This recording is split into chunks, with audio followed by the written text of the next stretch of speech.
Bapak Ibu, Saudara dan saudari sekalian yang berkasih dan dikasihi Tuhan, selamat malam. Hari ini kita merayakan Vigili. Vigili itu artinya berjaga. Vigili Paskah berarti berjaga untuk menantikan Yesus bangkit dari kubur. Namanya berjaga pasti lama. Ada upacara cahaya, upacara sabda, pembaruan janji baptis dan ekaristi. Oleh karena itu makin terasa lama karena dilaksanakan mulai pukul 9 malam. Risikonya pasti banyak yang ketiduran. Tapi tidak apa-apa, santai saja. Di bahasa Latin mengatakan somnus sacertes, artinya tidur itu suci. Maka kalau ada tidur jangan diganggu. Dan saya mengucapkan selamat tidur, sampai jumpa nanti pada saat pemercikan air suci. Pasti kamu. Mari kita sejenak melihat apa yang terjadi pada malam ini. Yang pertama tentang kisah cinta. Seluruh kitab suci hari ini berkisah tentang cinta Allah yang amat dahsyat. Kitab Kejadian menyajikan realita alam semesta yang diciptakan baik dan indah. Pemazmur pun memuji Tuhan atas karya agungnya itu. Menariknya, setelah selesai semuanya, alam ciptaan yang baik dan indah itu diserahkan kepada manusia. Dan ternyata manusia model-modelnya seperti ini. Tapi pola yang terjadi, alam sangat baik. Meskipun modelnya nggak jelas, tetap diberi keindahan. Dan alam semesta diserahkan. Kemudian kita keluar menampilkan cara Allah menyelamatkan umatnya dari perbudakan di Mesir. Lewat Nabi Musa, Allah sendiri memimpin mereka keluar dari kejaran tentara Firaun. Mereka selamat menjadi bebas dan diantar ke tanah terjanji.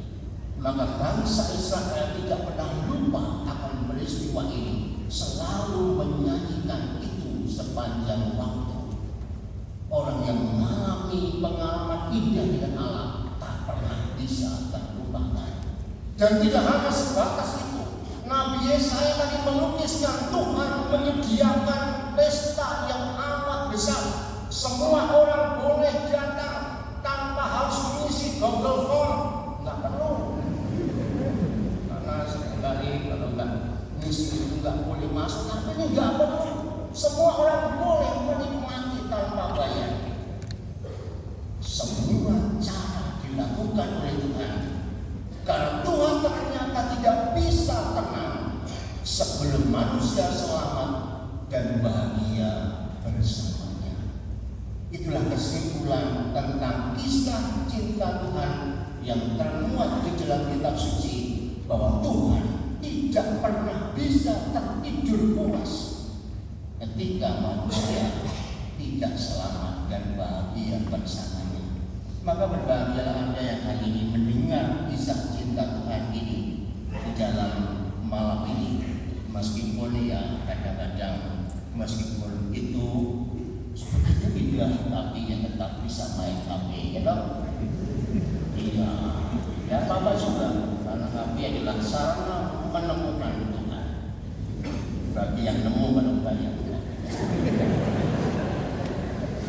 Yang kedua, kisah batu terguling. Pasca pertama menampilkan para perempuan yang nekat. Hati-hati, perempuan itu suka nekat. Buktinya kitab suci hari ini, maka banyak romo yang lari terbilit-bilit dikejar perempuan. Itu cerita. Elia kan juga begitu, Pak. Inilah yang kita lihat ternyata. Coba bayangkan, hari masih gelap. Gelap ini bukan gelap-gelapan, gelap, hari masih gelap. Ternyata Maria Magdalena dan Maria yang lain, di sini Maria ibu Yakobus dan Maria Salome, 3 perempuan itu datang ke kubur Yesus gila-gila. Bagaimana mungkin terjadi? Dan itu rupanya karena didorong oleh cinta yang besar kepada Yesus, mereka datang ke kubur Yesus. Saat itulah gempa bumi terjadi, batu digulingkan oleh malaikat. Yesus tidak ada. Mereka ditemui malaikat yang menyatakan bahwa Yesus sudah bangkit dan diminta untuk menyampaikan pesan kepada para murid bahwa Yesus sedang hidup. Mereka berlari dengan ketakutan dan dalam sukacita yang besar. Ini menarik sekali. Dalam ketakutan dan sukacita yang besar. Kadang-kadang susah membayangkan ini. Maka pasca pertama diliputi sukacita karena Yesus yang mati itu ternyata hidup, tetapi rasa takut itu tetap mendominasi hati. Jadi sukacitanya luar biasa, tapi masih mengalami hidup yang penuh ketakutan. Maka Yesus menjumpai mereka dengan mengatakan damai bagimu, dan ditambahkan jangan takut. Rupanya rasa takut itu menyulitkan seseorang untuk beriman. Barangkali pada malam hari ini juga penting untuk kita lihat.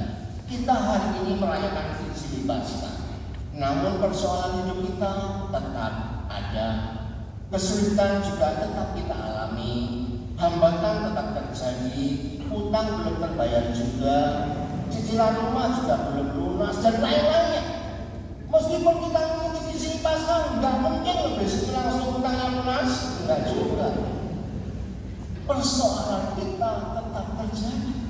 Kalau begitu, lantas apa makna Paskah Haleluya yang kita rayakan ini? Mari kita melihatnya dengan poin yang ketiga. Melihat tangan, lambung, dan kaki. Setelah bangkit dari kubur, Yesus berulang kali menampakkan diri kepada para muridnya. Yang diperlihatkan oleh Yesus adalah tangan dan kaki bekas paku, serta lambung bekas ditombak. Apa artinya itu? Bekas luka derita Yesus ternyata meskipun Yesus sudah bangkit dan mulia masih tetap ada. Karena apa? Karena kita belum secara faktual masuk surga. Kenapa begitu? Kan sudah saya katakan tadi, Tuhan tidak bisa tidur tenang ketika manusia belum bisa bersama. Maka kemudian yang ditampakkan oleh Yesus adalah bekas luka di tangan dan kaki dan juga di lambungnya. Dengan memperlihatkan bekas deritanya itu, Yesus sebenarnya memberikan harapan pasti bahwa bersamanya dan di dalam kesatuan dengannya, derita apapun akan menuju kepada kemuliaan. Maka bagi Anda yang putus cinta pada malam hari ini, tenang saja. Pasti ada cowok atau cewek yang datang menjumpai Anda. Amin. Kalau perlu nanti saya doakan, Romo minta jodoh gitu ya. Saya doakan. Kalau memang Tuhan memberi harapan, tenang saja. Meskipun persoalan terjadi, kita diajak untuk melihat segala persoalan yang kita alami ini dalam iman. Buktinya apa? Yesus saja setelah mulia memperlihatkan deritanya. Berarti derita itu menjadi bagian dalam hidup kita, dan di dalam itu semua kita yang mengalaminya diajak untuk memiliki harapan. Harapannya apa? Harapannya adalah bahwa di dalam Yesus semuanya akan menjadi mulia. Semoga iman Paskah menguatkan Anda sekalian, karena sudah ada yang berkata amin. Maka doa selesai. Saya nggak emosi ya, saya lanjutkan dengan pemberkatan